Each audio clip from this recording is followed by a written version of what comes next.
Hello, hello, and welcome to Saturday Soundbites. I'm your host, Veronica, and I'm thrilled to be here with you for another conversation that's really going to help you with your visibility strategy. Here on Saturday Soundbites, we talk about all things advertising, marketing, public relations, networking, branding, all of those components that really fit together to help you build your business, whether it's an entrepreneurial venture online or a traditional brick and mortar profession.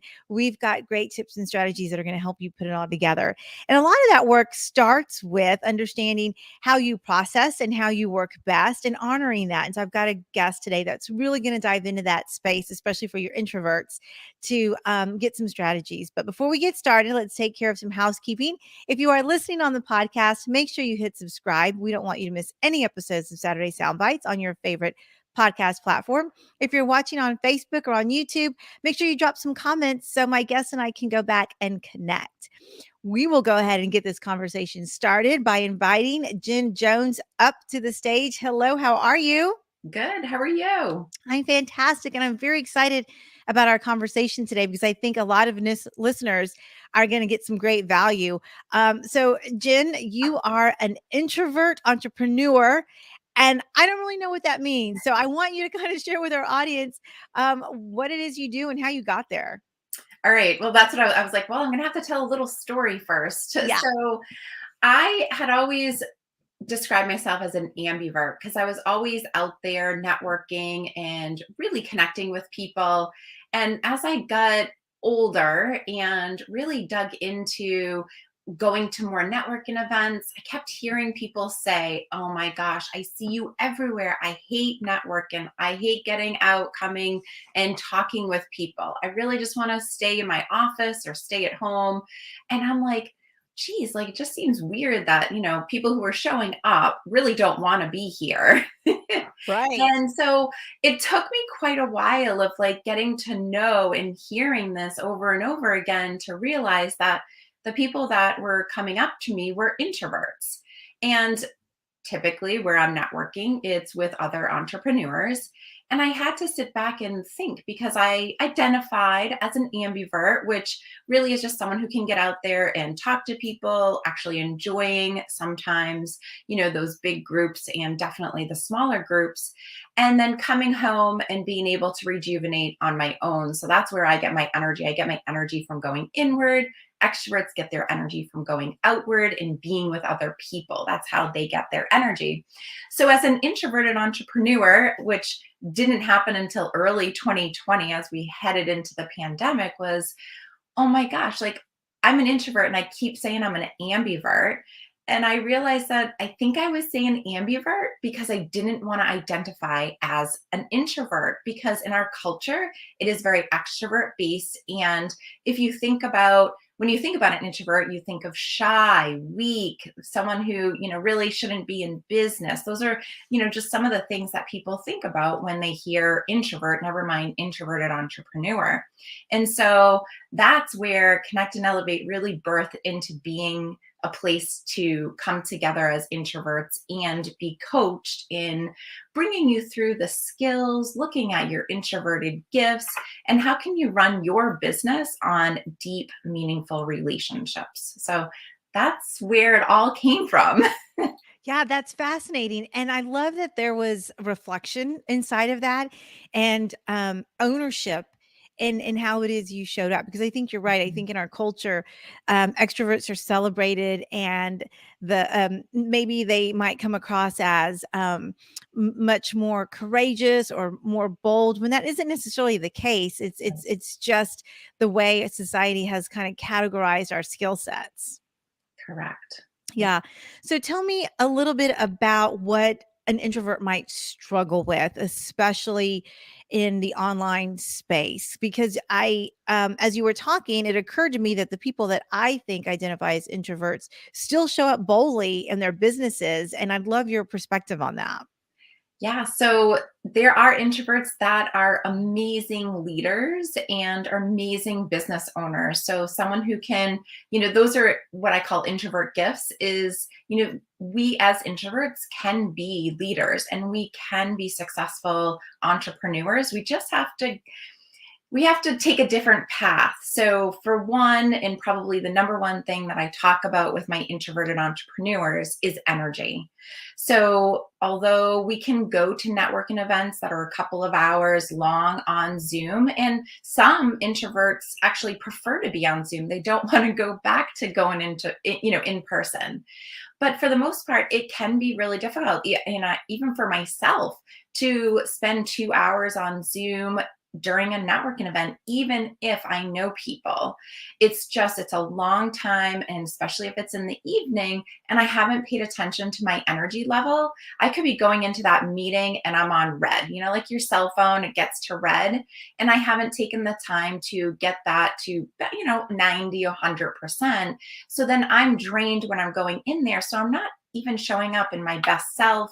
Maybe I take a break from the video. Maybe I go to the bathroom. So it's one of those things where we have to really pay attention as introverts to our energy, because things that are draining, we have to identify. And that's really something that I work with my clients on. And I have a free toolkit and all that stuff where we look at what drains your battery, because what drains my energy might be different from what drains someone else's energy.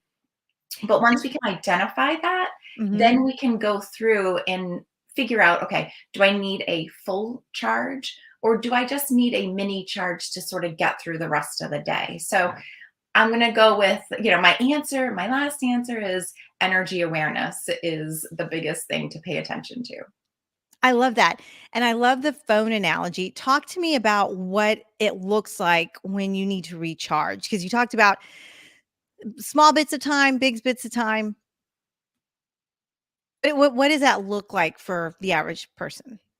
So for the introverts that I know and have talked to, the biggest thing for them is other people's energy. So other people's energy is draining for them. So even if, they're doing one-on-one, maybe their kids too. So other people, so not just like clients or people in their business, it's family. So other people's energy affects most introverts' energy. And if we're not paying attention, or another thing, which I was just saying the other day, last Friday, I booked myself back to back to back to back, four things back to back without any white space. So it's other people's energy, and it's self inflicted things like not putting white space in your calendar, because 30 minutes, an hour in between things give you the opportunity to actually breathe for 2 minutes and be intentional about grounding yourself. Because when we're not grounded, then we're grasping at whatever we can to get that red into the black. And it doesn't usually makes it worse. Right. So tell me a little bit about some of the grounding techniques, because you read a lot of different things. Sometimes a coach might recommend something. I listen to Brene Brown. She's got some wonderful tips, but I'd love to hear from you what works really well when folks need to ground, especially introverts. Yeah. So, like I said, breathing is really one of them. And it also shifts just how you're thinking in the moment, especially if you're like stressed or overwhelmed. Another tool that I use to get grounded is actually a brain dump. So if you have time and you're feeling like you can't get anything because you're just so crazy in your head, a brain dump absolutely will work. And then I go into other stuff, but the brain dump actually gets it on paper out of your mind. And then if you have 10 or 15 minutes, or if you have a longer period of time, you can go outside and take a walk. So I'm in Massachusetts, so it's really cold out right now and I don't like the cold, so I wouldn't necessarily go do that. I See, would do In Texas, we can do that. So yeah, I'm so there you go. um, if the sun is out, what's nice is it comes in through my slider and I'll be like a cat and I'll go and like find the nice sun to come and warm me up, just enough to like breathe and maybe do a little bit of journaling to ground us in the moment. Because it's not just an introvert issue. It's really entrepreneurs' brains just have a hard time shutting off. And so when we can be grounded, breathing, writing, whether it's brain dumping or journaling, or just getting out into nature, are just super helpful for anybody. So whoever's listening, this is for anybody to really get grounded and be in the present moment and stop worrying about the future or what happened in the past. No, those are really great tips. And I'm curious, about the struggles that an introvert might have when they're trying to promote something. So, like, for example, if there's a product launch or a service launch, um, from the visibility perspective, your PR person, your PR coach will say, okay, these are the things you need to do. You need to be here. We need to book this. We're going to do this interview. Then the next day, you're going to do a podcast. And then right after that, you're going to do a news interview on Zoom. And so we book people out, really pushing what we might call a media tour or campaign. And I'm wondering how you help on introverts who have that entrepreneur spirit really connect with the value that being out there will be versus the need they have for self-care, because my guess is that's probably the biggest struggle for folks who are trying to do that. Yeah, it is a big struggle. And, for myself, I get carried away too. And I know other entrepreneurs, they get excited about this stuff, but then when the time comes, they're like, maybe I just won't do that. So some of the things that we talk about, and let me back up for a minute. So the basis of that always comes back to the entrepreneur's confidence. So we can build the skills for visibility, but if you don't have the confidence in what you're doing and what you're talking about, then they're going to struggle. They're going to be completely depleted. When they have confidence in their product and services, and they've had a couple, podcasts, or maybe they've done small group things, which is where I try to have people start to begin with. Some introverts don't even want to do lives. They're like, I'll record it. I'm like, hey, one step at a time, one step. Right. But I don't want you going back and editing every piece of every piece of that video that you recorded. And so it's these, what I call baby steps to confidence, because once we as introverts, or even any entrepreneur, become really confident in what we're talking about, then showing up and being here, like this morning, I did nothing else but take care of myself this morning, because I knew that this does take energy. And usually it gets me excited because I love conversational, style, and Mhm. I'm talking about something that I'm really passionate about. But the entrepreneurs that are introverts have these little baby steps. They'll do small things at first to build their confidence. And then we're going to, you talk about visibility, and we're going to get out there, and it's like, okay, what about doing a workshop? What about, doing some one-on-ones with people that you can partner with or do a collaboration? So the foundation is confidence. Mhm. That makes complete sense. And I love that the words you use in your business are so, I think, connected to that, because it's a multifaceted, and you got to come at it from a lot of different ways. And connect and elevate is really the challenge that a lot of us have. But I think maybe introverts struggle with it in just a different way. It just shows up differently, I think, for some folks. And so, how do you work with clients who are ready to do it? They've got taken those baby steps. They maybe have done some of the things to prepare them for the work. What do you do next with them? Yeah, so two things. It's sort of crossroad is someone who wants to really dig into something really specific. I offer VIP days, which are, really tailored to that one or two things that they want to get done in their business and move forward in. And then I also have a 4-month one-on-one VIP coaching program that I help people go from, where they are, and everyone's in a different spot, to being more visible, being in the, so one of my biggest things that I talked about it this morning, is being in the spotlight. But it's Mm, building that confidence up. And if they're not there, how do you move through all of that? Paying attention to, one, your energy awareness, paying attention to how are you cultivating relationships in your business, because in my business and the people that I work with, it's all meshed together. We're friends, we're businesses, we have everyone in our circle that we really love on. And we want to build more deep, meaningful relationships that bring out those, what I call master connectors, people who would stand on top of a mountain and shout, like, Jen Jones, connect and elevate, go meet her. And there are introverts who will shout from the mountaintop about somebody else. but not about themselves. So it's working through how do you get there? How do you get out and network and pay attention to your energy? How do you build your business so that in the end, you're working by referrals, repeat clients, Yep. and you're bringing in the income that you really want. Your bottom line matters. You don't have to go out there. And I say cold call. No one really cold calls anymore. Maybe in real estate, which I also do. You know, the cold calling or the cold messages, you're really honing in on your introvert gifts by building those deep, meaningful relationships, whether it's one Mhm. on one, small group, larger networking groups, in person, or I say on Zoom, but there are other platforms. So online. Right, right. Yeah. And I love the way you talked about that, because I feel like the pandemic changed the way a lot of people do business. And I'll give you an example. We've got folks who thrived in those face-to-face networking situations that you described, and then they went to virtual when the pandemic started, and then all of a sudden their energy shifted or the Mhm. way they started connecting with people shifted, and some folks aren't okay transitioning back. So I'm curious how the more traditional introvert that you work with has dealt with it, because it seems to me from my side of the table they would be doing better because they like it better, but I don't know that that's true.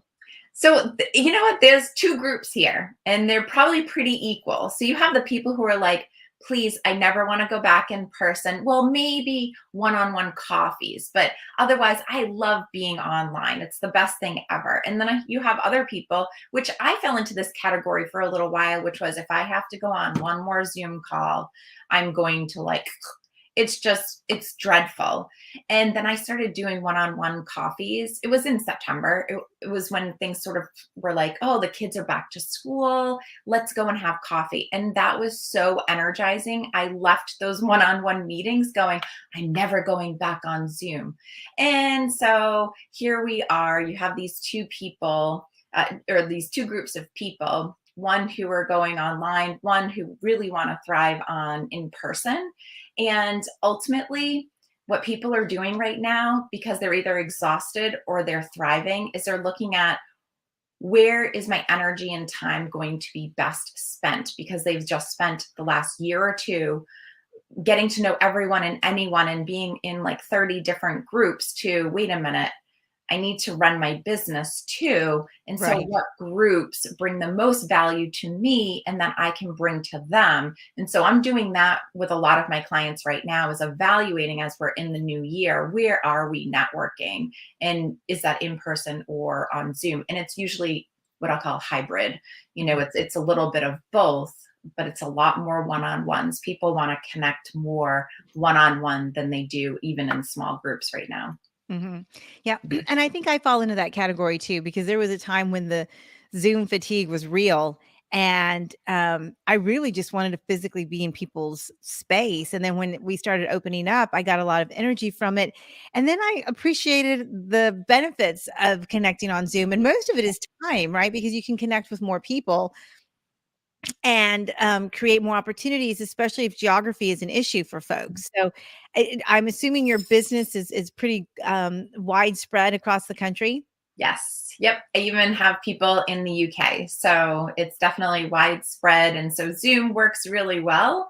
But let me tell you, being in person I started a mompreneur group like 4 or 5 years ago. And so those, mom entrepreneurs were not all introverts. Some of them are extroverts, and they still get, lots of value from things that I have to say, because we are in this different place when, talking, networking on Zoom, getting on Zoom. Lots of the tips that I just talked about, extroverts are like, oh, I never thought of that. Oh, yeah, I kind of need a break right now from that. Yeah. So everyone seems to be benefiting from, listening to their bodies instead of going back 2 years ago that maybe that worked then, but isn't working anymore now. Yeah, no, and that's a great reminder, and I loved your grounding tips. I think they were fantastic. Well, Jen, definitely connectandelevate.com is your website for those of you listening on our podcast. The link will be in the show notes. Any parting words for our guests? I mean, for our audience, I want to make sure that they can connect with our guests as often as possible on Saturday Soundbites, and I think you've really provided a lot of great insight for those of us who are reflecting right now and trying to figure out how to move forward with our visibility and just our businesses in general. Yeah, so I would love to be able to share my book, Intropreneur, with the or Entrepreneur, which is the Introverted Entrepreneur. It is on Amazon. It's an international best-selling book. I can't even believe I say that. I every time I say it, I'm still in awe. And it isn't just for the introvert. The extroverts have also, given feedback saying this is a great book and great tips out there. So if you're looking for your next book to sit on your nightstand or your desk, please go on to Amazon and look up Intropreneur. Love it. All right, Jen, you've been fantastic. I appreciate all the tips. Check it out. Connectandelevate.com is her website. Reach out to Jen. She's a great resource. And if you've got a Facebook group or a community that's looking for some resources, I can tell you that it's very valuable content. And I think that your community would love it. So, with that, Jen, I will thank you so much for joining the show. Thank you. This was great. All right, guys, that wraps up this episode of Saturday Soundbites. Connectandelevate.com. Check out her book. It is available on Amazon. Jen is a great resource, and there's a lot of work that all of us can be doing to grow our businesses. And this isn't a conversation just for introverts. Extroverts can definitely learn and grow from it too. So if you are looking to grow your visibility strategy, just know that there are all kinds of resources out there, and it really starts with some of the foundational work that you can do with your mindset. So with that, I'm going to wrap up this episode of Saturday Soundbites by wishing you lots of